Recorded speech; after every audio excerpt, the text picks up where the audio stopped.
Hi, everyone. Thank you very much for joining us for this webinar entitled Will NFTs Shape the Future of Art and Games? Very happy to be here with Ben Fairbank he's a CEO of Red Fox Labs based in Vietnam. And we have also Yacine Terrai, who's a CEO of Startup Token, which has a new project called Minty.art, and he's leading that project, and he's based in Singapore. My name is Eddie Travia. I'm going to be the moderator of this panel. I'm the regional director of IOV Labs and as well the CEO of Coincilium. And I'm also based in Asia, currently in China. Thank you very much for those that are maybe in a later time zone. So thank you for spending your evening with us. We have tried to make this panel Asia friendly in terms of time zone. So I hope that works for everyone. So before we start and a few questions, I'm going to let Ben introduce himself and Yacine after that. So Ben, please introduce yourself to our guests today.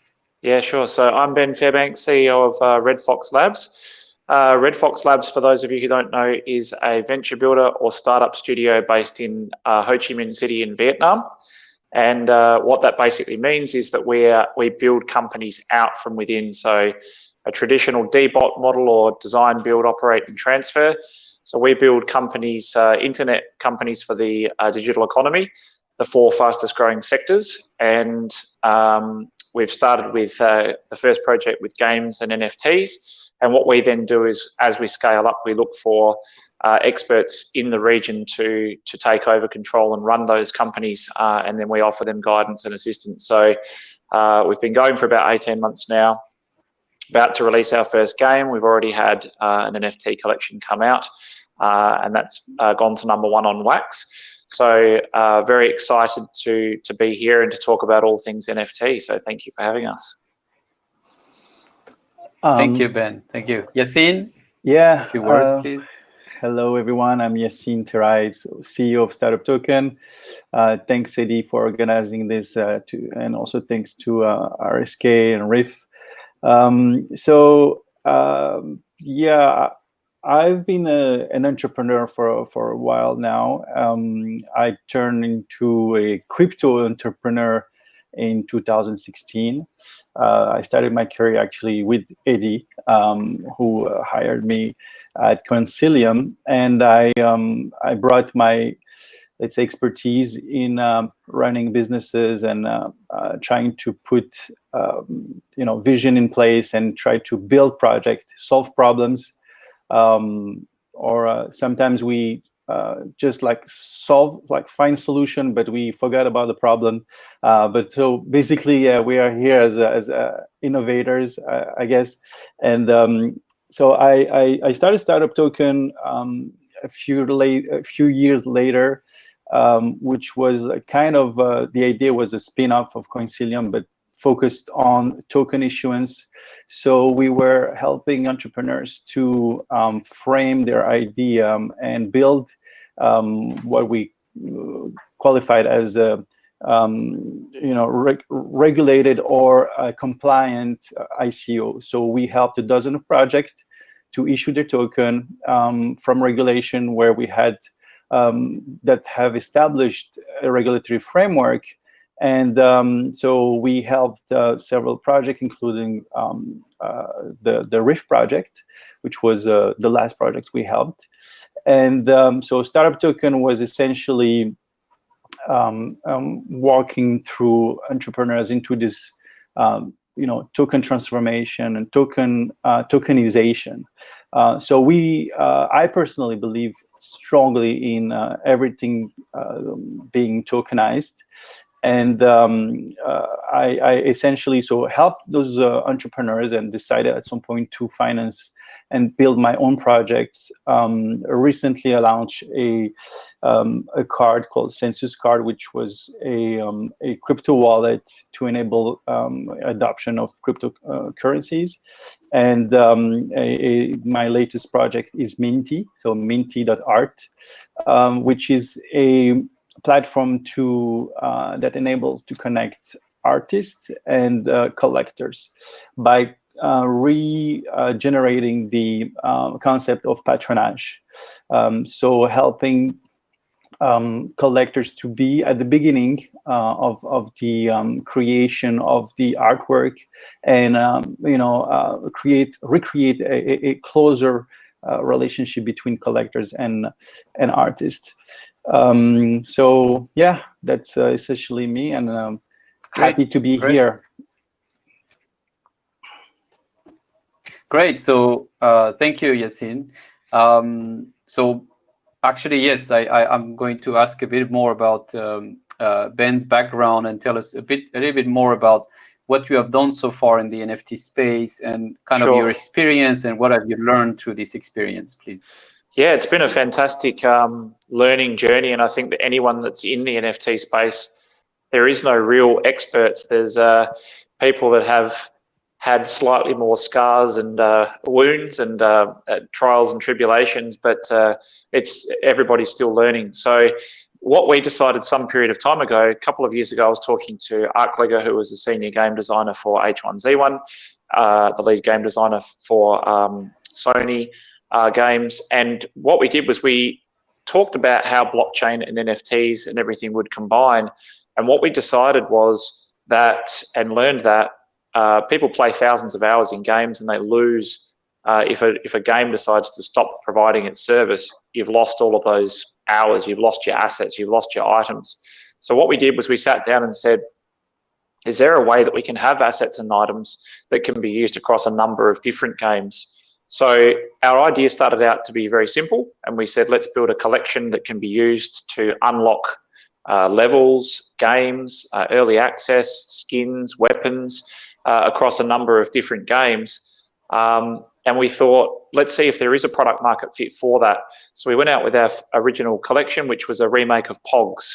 It was also called Tazos and Wafers, depending on which country you came from. It was a classic schoolyard game that quite often got banned because kids would punch each other a lot for try and win each other's possessions. And we made these highly collectible set, and it did very well on Wax. It's gone to #1, which we're extremely humbled by. And now people really want to see what the utility is inside of a game. So I think what we've seen over the last few months, especially, CryptoKitty started the wave some years back, and they were a freak or phenomenon. They were extremely successful. There was nothing really like it. The crypto world hadn't seen anything like that. Caused huge problems with Ethereum network issues and congestion. And then as time's gone on, what we've seen is an explosion in the art space, as you've seen. And I think COVID sort of changed things a lot for a lot of people, because a lot of these artists now have a platform to express themselves, to commercialize their art form through NFTs. And what we've learned is that this space is evolving so rapidly, with so many new people coming in, that if you're not continually adapting and changing, you get left behind. So it's not a matter of trying to keep up, it's a matter of trying to predict what's going to come next. So we use a very data-driven model to try and work out where we think this is going, what better utility and use cases NFTs have, and to say art in general has exploded is an understatement, but what will art look like on NFTs in a year from now? Because if every Tom, Dick or Harry can come out and put out their own art collection, it sort of saturates that market. There's a lot of noise, and it's almost reminiscent of the ICO days back in 2017, when a white paper and a project was launched every week. So we're taking a much more longer term approach and view, and we're looking at the utility case for these NFTs. But we're also trying to cater to the collector side of things as well. And if we've got a very structured plan on where we want to be in the next 1 or 2 years with this, but if we tell you we know exactly how we're going to get there, we would be lying. There is, for all intent and purpose, I think most people will look like, even if they are successful and they get where they're going, they'll end up being like a drunk person trying to stumble home at 6 o'clock in the morning. I think as long as we get there, we get there. The thing is that there is going to be a lot of trials, tribulations, regulation coming in. It's going to be a very interesting few months in the space for sure. And if we do go into an alt bull run as well, that makes it even more interesting, because what we're going to see is a lot of money flow from cryptocurrencies into the NFT space. So I think you'll see it evolve very, very quickly. And I think that the standard picture type art that we see now, there'll still be a place for that, and there always will be, but it will get filtered so that only the really top stuff gains people's attention. The utility case for NFTs hasn't even really started yet. So at the moment, we're focusing on games, but we're shortly going into the virtual space of physical and digital items for buying, selling, collecting, and trading. And that will see a real shift, because that opens up the world to DeFi, to being able to loan against real world assets through NFTs, fractional ownership. And this is going to be a real game changer, I think, for the world and for NFTs in general. Yes, we'll talk a bit later about the broader aspect of where NFTs can go into. But I think that already, as you were describing in the games part, it's already there's already a lot of activity, a lot of new projects, a lot of games, and obviously that's all very exciting to see the kind of flexibility and power that this technology can bring to these games, and new models as well. Yes. And yes, and to go back to the art specifically, as you were saying, there are a lot of new artists, there are a lot of new art pieces coming on board. Yassine, what is your motivation for going into that specific area, and how do you think the NFTs are bringing something new in that space as well? Yeah, so first of all, my interest, so to give you a bit more, more context, I would say, first of all, everything that can help adoption of cryptocurrency motivates me. So I think I'm exploring, so fungible, I think like ICO's era was essentially fungible tokens, right? And we are in a stage of non-fungible, but we're still working in those like two different major category of asset, of digital asset. And what I believe is that NFTs could really accelerate the adoption of cryptocurrencies. So you can imagine like the user experience for someone that will hold or like own a painting or a digital artwork.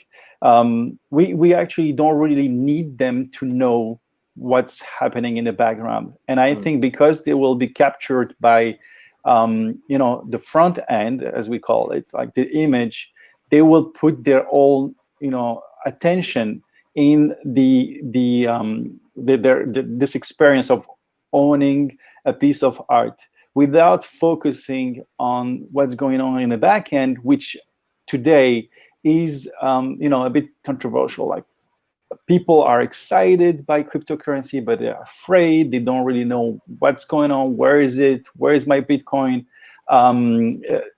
If they have a kind of more, let's say, tangible asset, which has this function of providing, a admirable experience, a sense of ownership, I think we will definitely, achieve a major step into this process of adoption.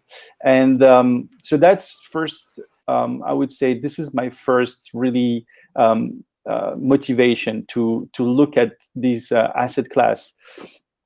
Now, I also believe that there is a tremendous user experience that can be provided via digital artwork.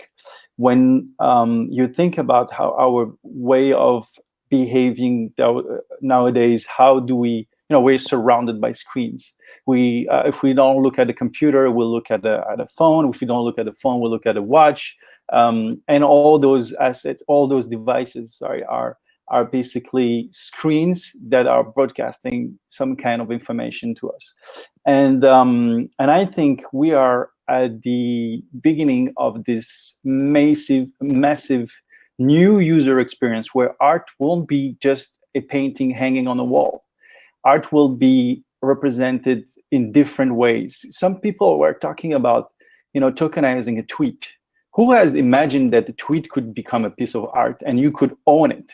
That's really interesting. This is really intriguing. I don't have all the answers. I want to be just an enabler. I want Minty to be this platform that will help a new generation of artists to come up, because I'm a bit also exhausted personally to know that feel like art is, you have to be Van Gogh or have to be Michelangelo to be a creator, to be an artist. And like, this is where the value is captured. The value is stuck into this old age. But there's a new age. There's a new age of artists, of talent, of really, really amazing people. And the power of the technology even multiply the capacity of those creators. So I wanna provoke. I wanna give them like a playground where they can come up and present their ideas. And on the other side of the market, because what blockchain really enables is this multiplication of marketplaces, where the value is captured by the user, right? So this is really important. This is, I think, the massive breakthrough that blockchain technology enable. And I want just to facilitate this connection and let the magic happen. So this is essentially what Minty is trying to do, and these are, what excites me more. Okay, so great. So we see the disruption that you want to bring to this market and to the way it has been done until now. And I have the feeling that Ben, in your work, there is also a disruptive aspect as well to the game world, right? Oh, for sure. I think a lot of people don't understand the size of the Asian gaming audience. People assume that if they're living in America or Australia or Europe, that they've got a large and vibrant gaming community. I mean, in this part of the world, if you're into esports, if you're at the top of the rung of esports players, you're a celebrity. You go out, you're treated the same way as you would be a pop star in other countries. And they have esports competition teams that are sponsored by huge investors. It's a big business. And I think that what's going to happen and how we're going to help to disrupt, you're seeing the likes of fellow Vietnamese companies like Axie Infinity coming through the ranks, and gaming and NFTs. Splinterlands is a great example of it as well. What's happening now is we're seeing these play-to-earn models. Now, these play-to-earn models won't have the same acceleration levels in some of the Western countries that they will have here in Asia, because of the fact that you can play to earn in Asia, and what might seem like it's nowhere near as much money in the Western world, it can be a decent level of income and earning for here. So there's people, lots of stories emerging now that people in Indonesia, Philippines, even Vietnam are actually able to make a living out of playing games and these gaming economies.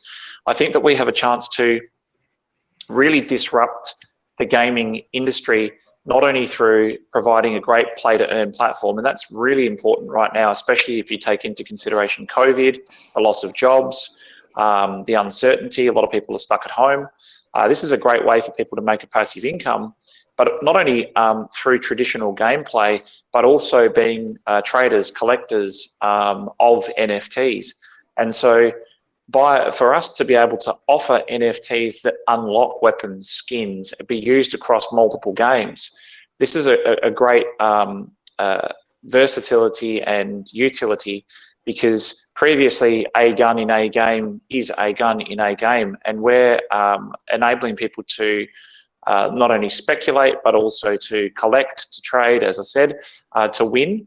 One of our tactics is going to be to have tournaments on a very popular gaming platform here in Asia, whereby players can play for free. If they actually win, they would receive an NFT. they would then have to register with us to claim that NFT, so we can bring in a lot of traditional gamers into the space. So I think that the models that the doorways that NFTs open can be extremely disruptive to the gaming space. And the last point I'll make on that is that we've talked to a number of AAA games that have asked questions on, is the technology stable? Is it secure? How could we implement and bring in NFTs into our gaming structure?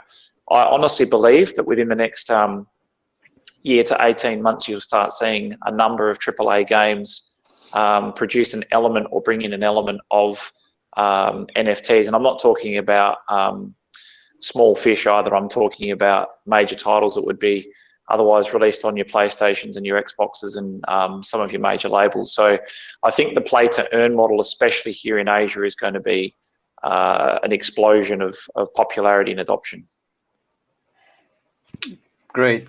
Well, that kind of I'm happy to see that you're both kind of in the same line of thought, meaning that NFTs can be a great way towards mass adoption of cryptocurrencies and blockchain technology. And I think that this is something the early crypto adopters and advocates have thought about, but obviously, before the technology was there to support all this, and before the crypto community itself was there to support it, because NFTs have been around, but really this year we have seen a surge in interest. We have seen improvement in the numbers. We have seen more people, more platforms.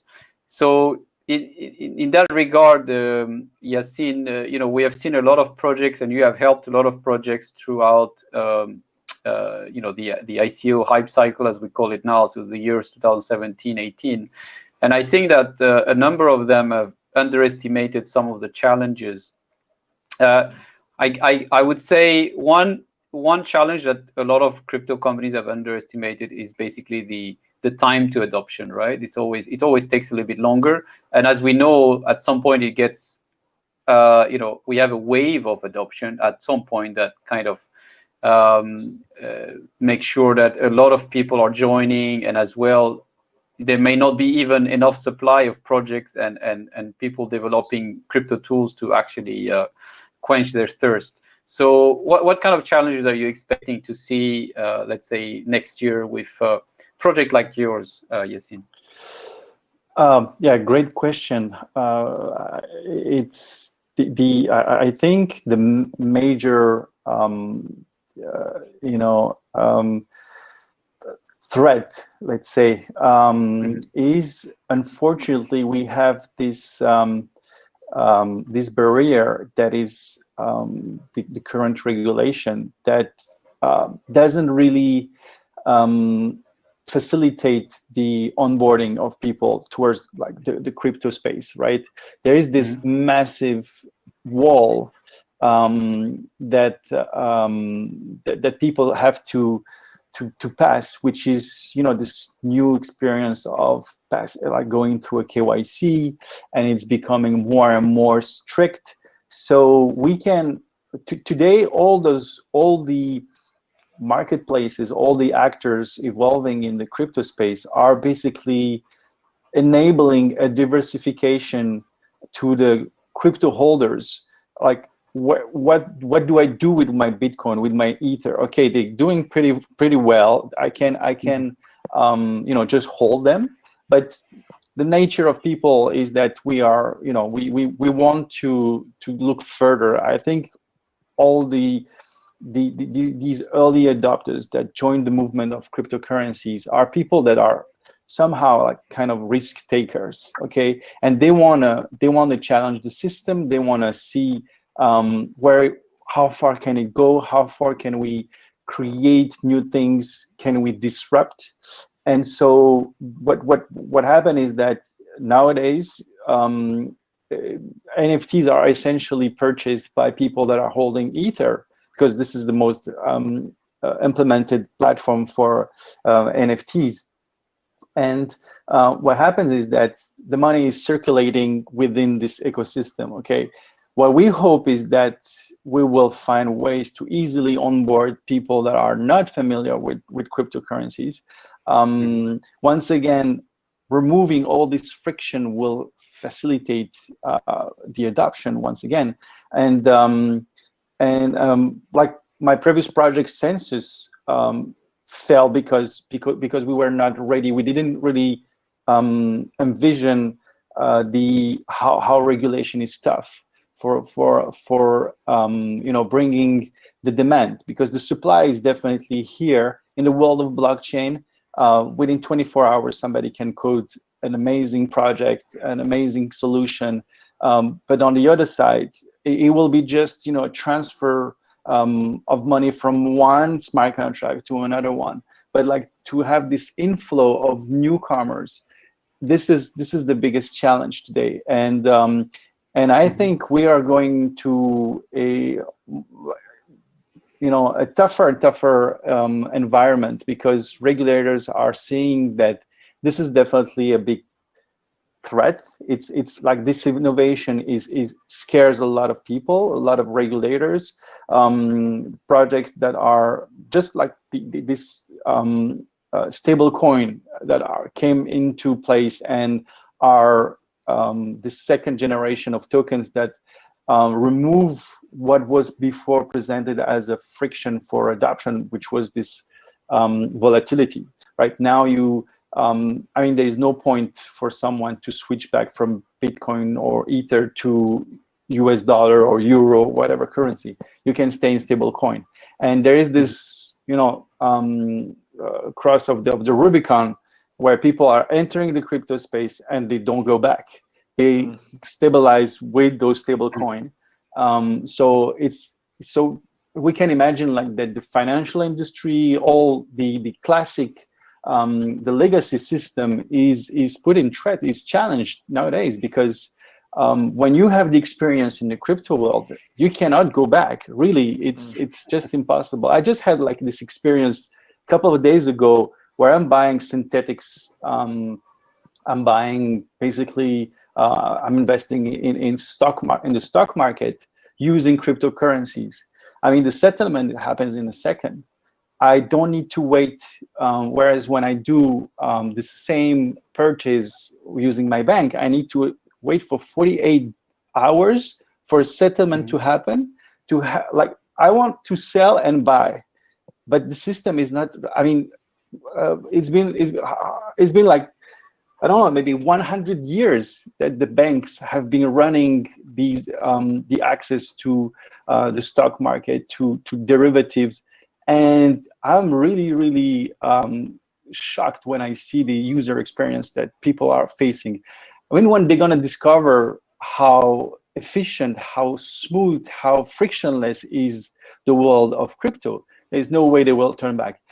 But they just need to cross that barrier, which is the regulation and the KYC or compliance that is creating this inertia for adoption. Yeah, and the user experience, as you were saying. Well, that joins a bit what you were saying before, Ben, when you alluded to NFTs can also go actually into DeFi finance. I mean, you were mentioned pay to earn, but you were talking about NFT in the finance world. So maybe if you want to share some ideas about not necessarily where Red Fox is going, or maybe, but also where the market is going in that in that space. Yeah, I think I don't want to single out any particular projects, but projects like Tin Lake are now popping up. And for those of you who haven't heard of these types of projects, they're actually taking real world physical assets, allowing you to, they're using through NFTs as well, they're allowing you to have a representation of that and also loan against that. And they're providing pools that allow you to do that. So I think what you're going to find is that,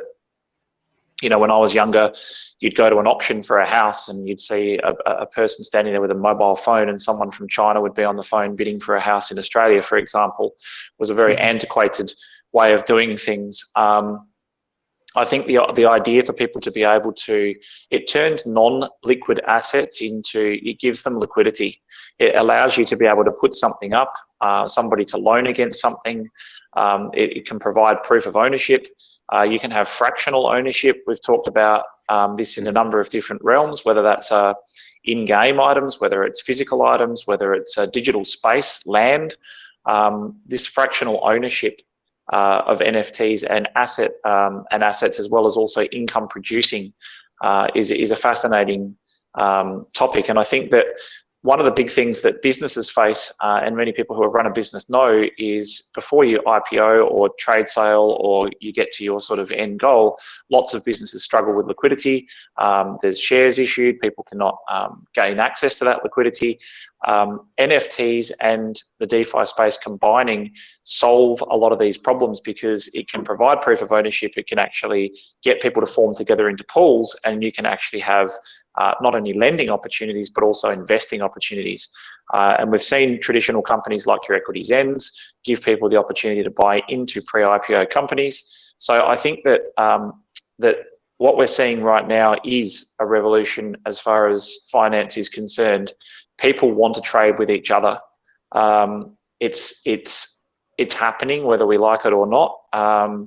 It is a movement, and I think it's extremely exciting. How regulation will play out in the different countries, this is a question that everybody asks, but you go back to the ICO days again, something that we're all familiar with, and people didn't know how different countries would govern the laws behind ICOs and whether you could conduct that. So every country is going to have different ways of doing it, different ways of taxing it, but I think that the days of having immovable assets that are non-liquid and stuck, I think we're going to come into a massive world of free-flowing liquidity, and people are going to be able to trade across borders with consumer ease. Again, regulatory approvals pending, but ultimately I'll have the opportunity to invest in things that I would have never been able to invest in before in my life, and my children will take this for granted. So I think this is the dawn of a new era, and I think that as you were saying before, I think no one really knows how it's going to evolve, but what we do know is we know which the direction it's headed. We know which industries are more likely to adopt this first, and I think there's tons of great use cases. The issue is technology doesn't move as quickly, and as we know in crypto, we live in dog years. Every year in crypto is like it's like 7 years. It's like we move, our adoption curve and our growth and our speed at which we're accelerating these technologies is seemingly so much faster than a lot of other industries around us, but yet we're so far away from our end goal yet. So it's just very, very interesting that to see this evolve, and it is like the beginning days of the internet. We're not 100% sure how it will evolve, but we know that all things financial will 100% come will come into this circle. Yes. So really a vast array of applications for this technology. And you were mentioning different governments. I mean, IOV Labs is settled for Gibraltar. This is also a jurisdiction where Concilium is present as well. And that leads us a bit to the part we haven't talked yet. We can talk about briefly is, why is RSK relevant here in this space, and how? Before we talk about that, let me just point out for the audience here that Concilium and IOV Labs have a joint venture in Singapore called IOV Labs Asia, of which I'm the director, one of the two directors, and we have signed a memorandum of understanding with Red Fox Labs. And so maybe Ben, you can tell us more about why did you want to get closer to the RSK technology, and where do you see potential synergies between RSK and what you're doing, or yeah, what you will do, obviously. 100%. Obviously, RSK has a strong focus also on especially in this, wanting to go into the Southeast Asian region as well, and also focusing. That's why you've got the IOV Labs Asia set up. But DeFi is going to be a big part of what we do going forwards. It's going to be a big part of what everybody does. And we believe that RSK has an acute focus on that particular area, and we think that there is some really good opportunities for us to combine forces. You mentioned that you were that there's also the affiliation with Gibraltar, and there's also strong ties with South America as well. There's just a really good opportunity for Red Fox Labs and also IOV Labs Asia to combine to provide services to this region. But it gives us that little bit of extra firepower to be able to accelerate our DeFi plans as well, so to incorporate that, but to also offer the services, tools and products that RSK produce as well in this region. And because we are heading towards building somewhat of a super DApp and having a lot of different interconnected companies, we see that there's a real opportunity to have some pillar products that flow through all of those companies here in this region and well beyond, across the borders as well. So obviously RSK has been around for a long time. It's got a great reputation, and it's got a lot of firepower. And I think that access to governments here in Southeast Asia is something that we can provide, and access to governments outside of Southeast Asia is obviously something that can be provided on your side as well. So I think the opportunity for us to be able to help accelerate that adoption curve by offering some of these projects to government institutions as well, I think if we do that in a very passive and friendly way, I think we can 100% help to accelerate the progression of both RSK, IOV Labs, and also and Red Fox Labs in this region. Great, great. And obviously, Yassine, as you mentioned in the introduction, we have been working together. Consilium is an investor, a significant shareholder in your company, in Startup Token. And you have also been working with RSK and helping them during their phase of opening into Asia. So where do you see as well a bit of the synergies that you think could come up between Minty.art and RSK in the future? So first of all, we are developing the execution of our smart contracts because there are similarities between, RSK is essentially, Ethereum pegged to Bitcoin, if we want to say, using the same technology, programming language. It makes sense for us. Before mentioning that, there is a sentimental relationship. I've been very close to the team since day one, since Consilium invested in them. So there's definitely this affinity. And what also is important is that having this decentralized approach, I think I don't want to put all the eggs on the same blockchain, if we can say, or the same tokens on the same blockchain, all the tokens on the same blockchain. But basically, we would like to be independent from, anything that would happen on one single blockchain. So we would like to have an alternative, and RSK, because of its simplicity and this robustness that they are building, I think it comes as a logical second.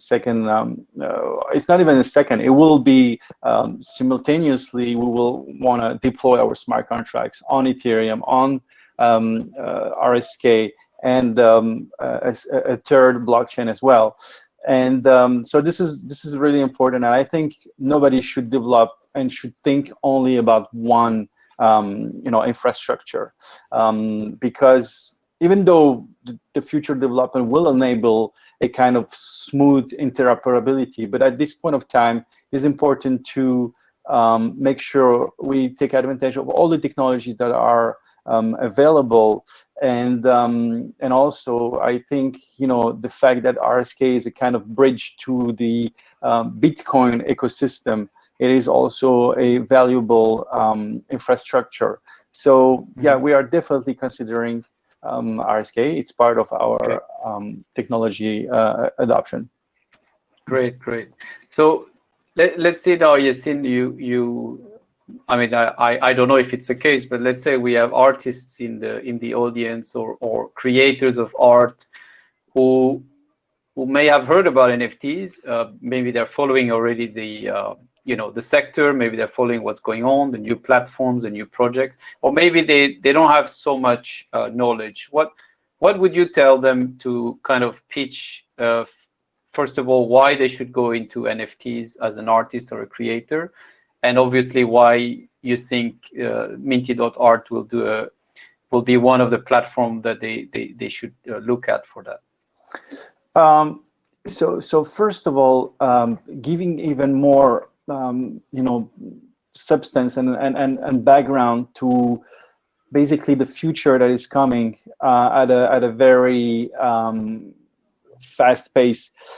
We are going toward a massive digitalization. There's no doubt on that. So the unique infrastructure that will enable to connect us all and to enable our digital transformation in a most effective way, in a most powerful way, and in the most user-centric way is blockchain. So that must be like understood by the community. Maybe we have already, I'm pushing a door that is already open, but I want to emphasize that to me, blockchain is I mean, it's more than a technology. It's a mindset. There is an ideology. There's this whole approach where we can get the internet back as users, as content provider, as creator of substance. So it is important that we put all our effort to make this technology succeed. So that's the first statement I want to make. And then what will happen in this absolute digitalization is that we will have new type of assets. We will have new representation of our assets. And so what was, is already happening. We essentially have our exchange of information that is totally digitized. But we are right now entering into this internet of value. We need now to move assets that have value on the right infrastructure, and blockchain is this infrastructure. So now that we understand the crucial role that the technology will enable, and will enable us to own our assets without the need of anybody else. Like no one else will be needed. We won't need a bank to hold money. We won't need any government to store our data, or any organization to store our information, because we will be, thanks to the concept of private keys and all the computer science breakthrough that the technology enabled, we'll be able to have this sovereignty back. So one of these assets that will be available and will transit to this world is, I think, and that is really comprehensive, I think it's art. But I don't want a transfer of, I don't want a Mona Lisa to be tokenized and sold on my marketplace. What I'm looking for is, I want to think about the new generation. I want to think about all these talents, all this energy that is unfortunately exposed to a world where there is, as Ben was saying it before, less and less opportunities, because we are entering into a tragic, in time, and we need to adapt. And there's a tremendous, the tool we have is a powerful tool that will enable this whole new generation to access to, to leverage the technology to express themselves, to empower themselves. So what we want on Minty is this whole new generation of artists to come and if they have an idea, they want to engage with collectors, we will create this favorable environment where the collector also will have this privilege to be part of the genesis of the artwork. So you don't come as, like the product is already there or belongs to someone else before. You could be part of the history. You could be part of the creation of the artwork. So we want to emphasize this relationship. We want to empower the creativity and empower the ownership. And this is what Mint is for. So if you are an artist, if you are a collector, go and register on minty.art. And if you have ideas also, if you want to share, because the approach that we are taking is that at some point Minty will become a decentralized organization, because this is definitely, the movement, the philosophy that we have adopted. And we want the community to have a role. We want to incentivize everybody by creating an asset that will be a token, because we are crypto native startups. We are this new generation from the Web3 that will be born on the web, and we want to be part of this movement. And we, once again, as I said in the beginning, we want to be a playground for innovation and for empowerment. So just I remind minty.art, please join us. And we are in development, but hopefully early 2021 will be the platform will be live. Okay, great. Thank you for that, Yassine. Actually, Ben, I just want to let you know there is a question on the session, and the question is, and I can ask them to both, but Ben, I'll give you a chance to answer. How do you see fractional owning or of an NFT or fractional ownership working? I guess in practical terms. I think. Yeah, sure. That's an interesting question. So think of it from the example of, we've got a virtual space coming up, and it's going to be like think of it like a giant expo hall with lots of different outlets inside of that. So what you can potentially do is you can purchase a percentage of the land that all of those stores are on. So what that basically means is that you might have a 1%, 2%, 3% ownership of that land. And that's a fractional ownership of an NFT, because the land itself is one big NFT. So what that means is that if that land yields $1,000 a month, you'd get that 1 or 2% share of the dividends that are coming through. So how it basically works is much the same as any other marginal investment. It means that the more percentage, so think of it like a Uniswap pool. If you've got 2% of the LP tokens, you get 2% of the fees. So the fractional ownership will work in that way. How it's working already in early trials in some of the video games is that you can buy an expensive, think of it like a robot that goes into robot fighting.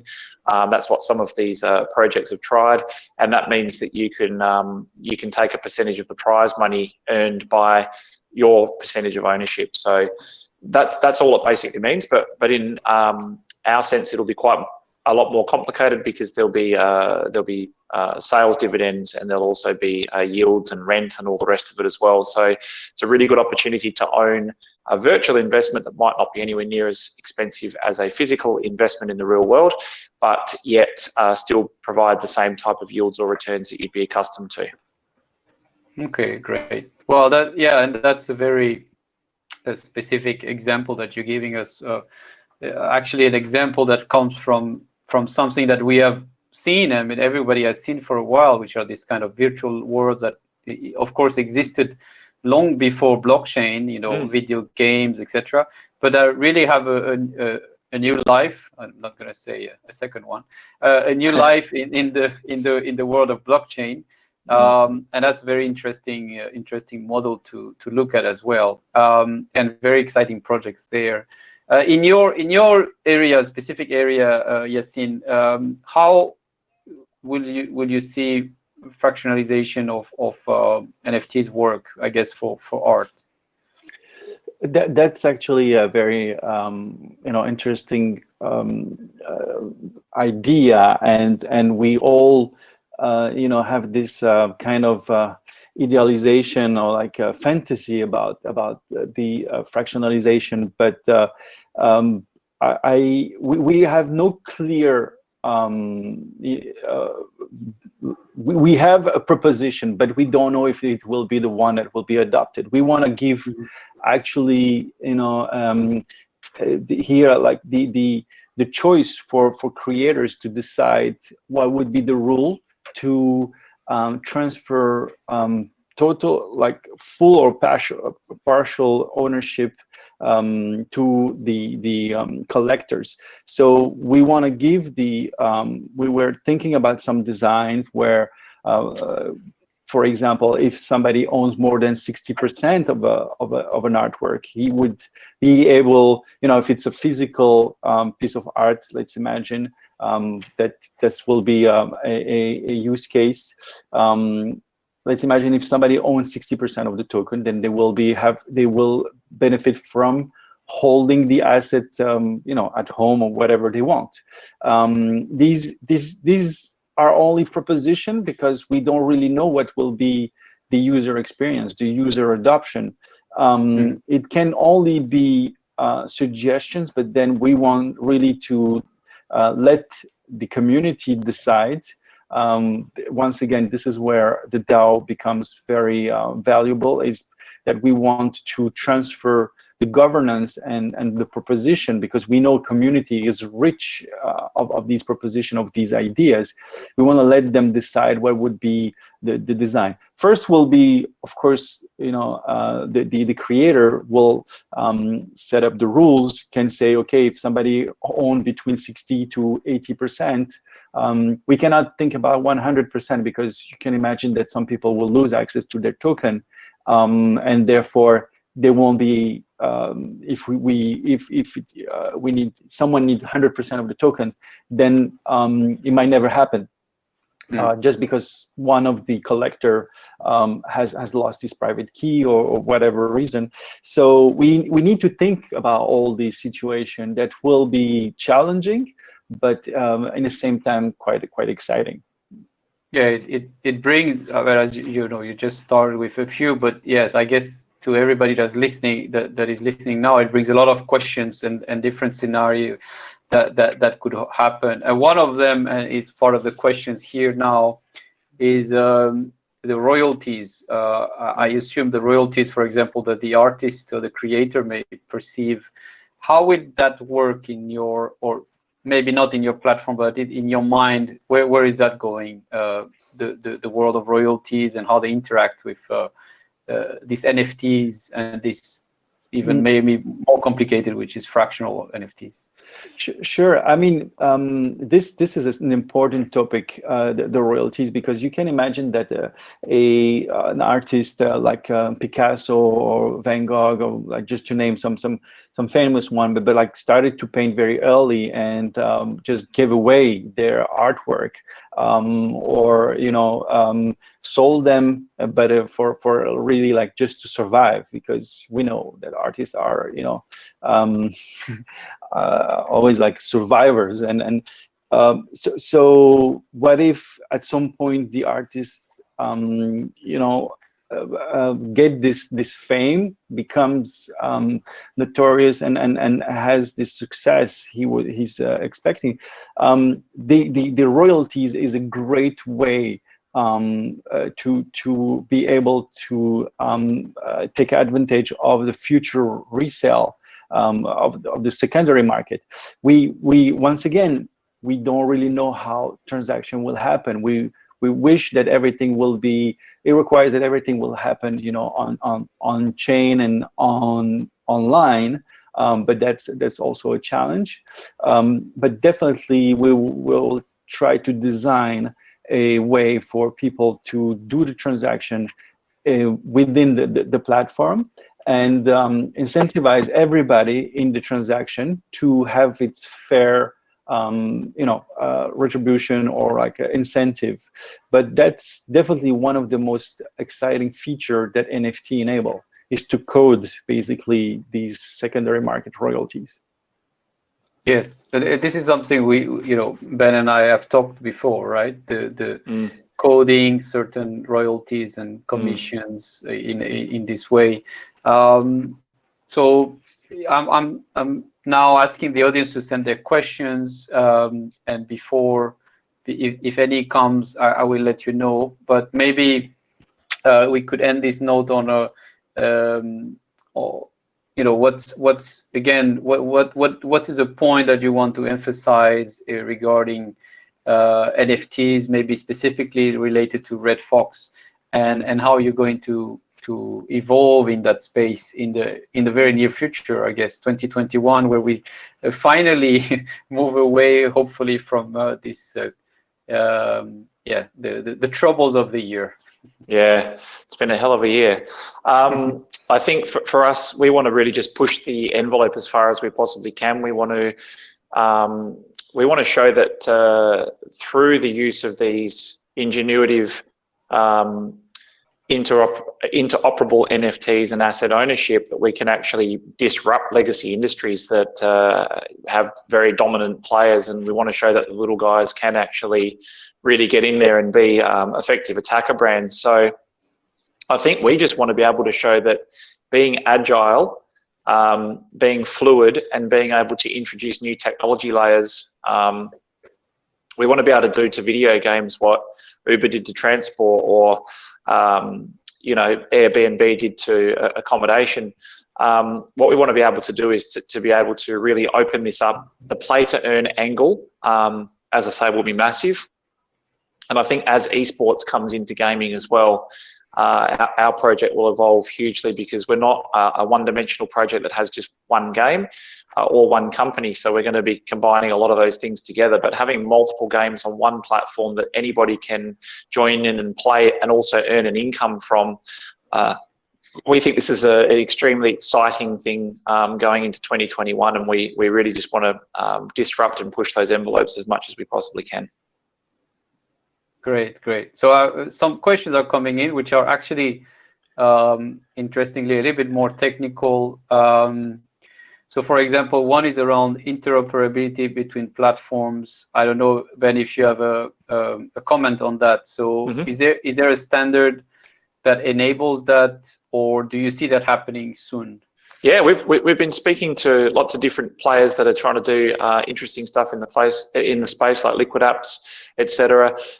There's a lot of companies that are working out how to make it possible. Especially, that's why it was good for us to go across to become an ERC to start with, because it allows us to bridge across to other chains and technologies. So there are a number of different projects or companies out there at the moment that are looking at how to make that interoperability a lot smoother, as well as also not making extra layers or barriers or hurdles for people coming in. So, for example, you'd be able to destroy and remint an NFT from one chain to another, and it would be replicated and reciprocal value from one to another. I guess at the core, what's happening at the moment is we are trying to move towards, as an industry, having a lot of the functionality and the technical functionality move to the second layer, so that the end user doesn't actually see what's going on behind the scenes. What they want is a cross-chain wallet, simple functionality, and they don't care what happens behind the scenes or how it actually operates. So I think you're going to see a lot of interoperability.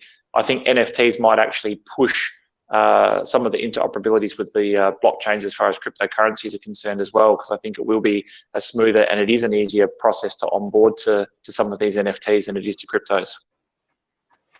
Yes, just a reminder that in the case of moving your token to the RSK network, you have used the token bridge for RSK. So there are already several bridges existing in different, on different blockchains that enable a kind of bilateral, going from and back to a couple of different blockchains. But again, it's like you were saying, it's still early stage. A lot of experimentations, and some of them are fully deployed for certain tokens, like the RSK token bridge. But there are many out there. There is one question that I will answer quickly myself. Somebody's asking about. how do fractional NFTs would create a new token related to the NFT ERC-721. I mean, my own experience and understanding is that there are tokens, token standards like ERC-1155 that are easier for fractionalization because they already incorporate the fact that you can issue different tokens, even other types of tokens, and something that they call shards, right, Ben? I think so. Yep. There is already a layer there of flexibility and multi-token approach to these standards. Just to add one point about the interoperability, we there's a concept of wrapping tokens. We should remind the audience that an important amount of Bitcoin are existing in are wrapped up and are living in on Ethereum because they've been wrapped up. So we can imagine that there will be ways to wrap up a token on Ethereum and transfer it on, I don't know, whatever other Cosmos or whatever other blockchain. But that's, I think, this is the beauty of the space, is that there are no problems. There are like so many solutions, but we just don't know which one to address first. As soon as a concern rise, we have several talented developers that come and find a solution. So I'm not really worried. I think by the time in a few months we will have amazing solution that will enable a smooth interoperability to occur, especially for specific use cases like NFTs. Yeah, and I think that's a good topic to end this with, because interoperability is not obviously only an issue in terms of NFTs. It's actually a very important issue for the whole world of blockchain and the different protocols. And we have seen different solutions and different approaches by different players, because as we know, everything started off with Bitcoin. Then the second major one was Ethereum, and then since then, hundreds, if not more, of blockchains. So we definitely need a common language there and a way to communicate. And NFTs is one aspect of this blockchain. So I hope that well, first of all, thank you very much, Ben and Yassine, for your insights. I mean, it's great to hear from people who are working in the space.